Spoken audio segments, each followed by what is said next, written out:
السلام عليكم ورحمة الله تعالى وبركاته. كيف الحال؟ إن شاء الله تكونوا في خير وعافية يا رب. عدنا لكم والعود أحمد. اعذرونا على الانقطاع، لكن إيش نعمل؟ قفلوا علينا القناة بسبب نشرنا المتواصل للفيديوهات التي تدعم إخواننا في غزة. بالأمس أعادوا لنا فتح القناة، وها نحن الآن نعيد دعمنا لإخواننا في غزة حتى لو حذفوا علينا القناة ما يهمش.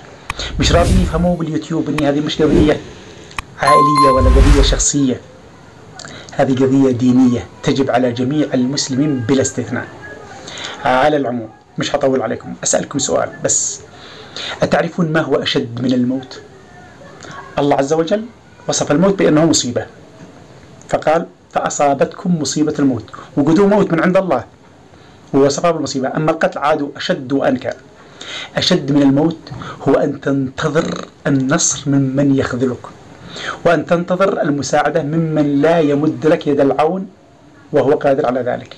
عندها وعندها فقط تموت ألما وحزنا وحسرة.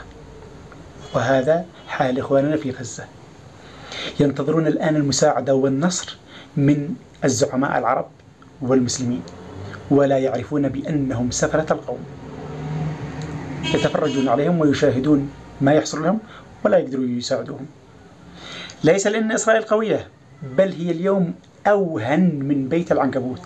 وقد رأينا الآن أكثر من 40 يوم ومش قادرين يدخلوا غزة ولن يدخلوها. ما قدروش يدخلوا الأرض المقدسة، وقد قال لهم الله عز وجل على لسان موسى كليم الله: ادخلوها وسيكون لكم النصر. قالوا ما نقدرش، ما احناش، انت عارف يا موسى ما احناش حق حرب، احنا حق محارشة وحق ما نقدرش. هم يقدرش يحاربوا. فساد، أيوة، تحريج بين المسلمين، بين حرب الوكالة، أيوة. أما أنهم يحاربوا أنفسهم ما يقدروش. فقالوا اذهب أنت وربك فقاتلا إنها هناك عدو، ولن يستطيعون أن يدخلوا غزة لأن بها رجال الرجال. فقلنا ليس لأن إسرائيل قوية، لكن لأن الزمان جادلنا بأسوأ زعماء عرب ومسلمين عرفهم التاريخ منذ عهد أبينا آدم عليه السلام إلى قيام الساعة. أنا سأتي لكم بقصة قصيرة تمثل حالنا اليوم.